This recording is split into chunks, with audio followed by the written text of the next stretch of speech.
सांगितलं डिटेलमध्ये.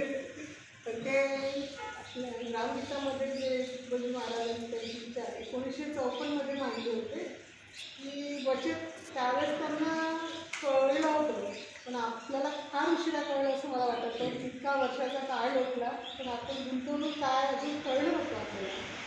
आज थोडं दीपक सांगितलं तर असं थोडं हलकं वाटलं की नाही, गुंतवणूक शिकली काही कठीण होती, पण जर आपण त्याचा आधी उपयोग केला असता, संतांचं जर तेव्हा वाचनात आलं असतं आणि ऐकलं असतं तर आपण खूपही पुढे गेलो असतो.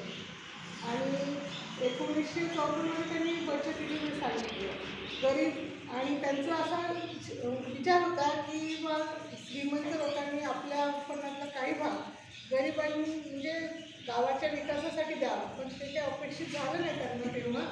पण मग त्यांनी असं ठरवलं की गावातले शेतकरी आणि मजूर यांनी आपापल्या उत्पन्नातला काही भाग एकत्र करायचा, त्यातून मग आपण एखादा व्यवसाय करायचा. त्या व्यवसायातूनच गावातल्याच लोकांनी आपल्याच लोकांनी तो माल विकत घ्यायचा आणि जो ज्यांनी त्याच्यात शेअर केलेला राहतो आपला पैसा, म्हणजे जसं दीपकभाऊने आपल्याला शेअरिंगचं सांगितलं आणि त्या आपण एखाद्या कंपनीचे शेअर घेतो तशासारखं त्यांनी पण त्यावेळेस सांगितलं होतं. आणि तो घेतलेला जो पैसा होता तो आलेला नफा आपण सर्व लोकांनी वाटून घ्यायचा, असं त्यांचं त्यावेळेचं हे होतं की अशा तरी आपल्या गावातला पैसा गावातच राहील आणि गावातली प्रगती पण होईल आपल्या गावाची. त्यामुळे त्यांनी खूप काही त्यांची त्यावेळेस खूप चांगला विचार होता. म्हणजे ते त्यावेळेसचे त्यांनी जे विचार मांडले होते ते खूप अर्थशास्त्रात तज्ज्ञ होते असं म्हणायला काही हरकत नाही. आणि त्यांनी त्या काळात जर एवढा खोल विचार केला त्याच्यामुळे आपण आज पुष्कळ त्यांच्या विचारापासून खूप लांब राहिलो असं मला थोडं जाणवायला लागलं की हा जर आपण याची ग्रामगीतेचा 10 वर्षाच्या आधी जर असा सखोल अभ्यास केला असता तर आज दीपकभाऊला एवढी मेहनत आपल्याला घ्यायची गरज नसती राहिलेली.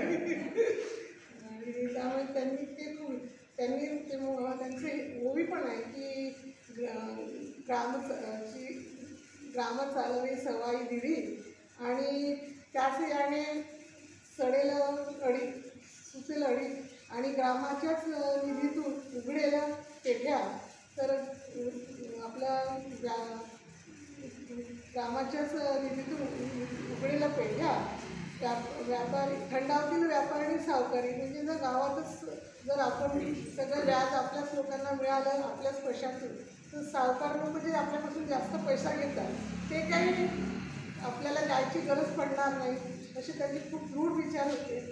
त्या मला माझ्या परी जे थोडंफार कळलं मी तुमच्यासमोर सादर केलं आणि माझे थोडेफार जे विचार जे चांगले असेल ते तुम्ही तेव्हा बाकीचे तसेच राहते. आणि आता पुढलं सेशनचं दीपकभाऊ सांगेल भरपूर प्रमाणात की आपण पाहू आणि त्यांच्या याचा आपण काहीतरी आपल्या डोक्यात आणून पुढे त्याचा काहीतरी थोडाफार फायदा घ्यायलाच पाहिजे एवढं बोलते. आणि तुकडोजी महाराजांचे विचार खूप खोलवर आहे, सर्व क्षेत्रात आहे, आजही आहे, मागेही होते आणि पुढेही चालेल, ते कधीही संपणार नाही. फक्त त्याचा आपला अभ्यास करा करू शकतो. माझ्यामध्ये सर्वांनीच लहान मोठ्यांपासून ग्रामगीतेचं थोडं तरी वाचन करावं तर थोडा त्याचा प्रसार होईल आपल्या मुलांनाही त्याच्यापासून भरपूर काही फायदा होईल एवढंच.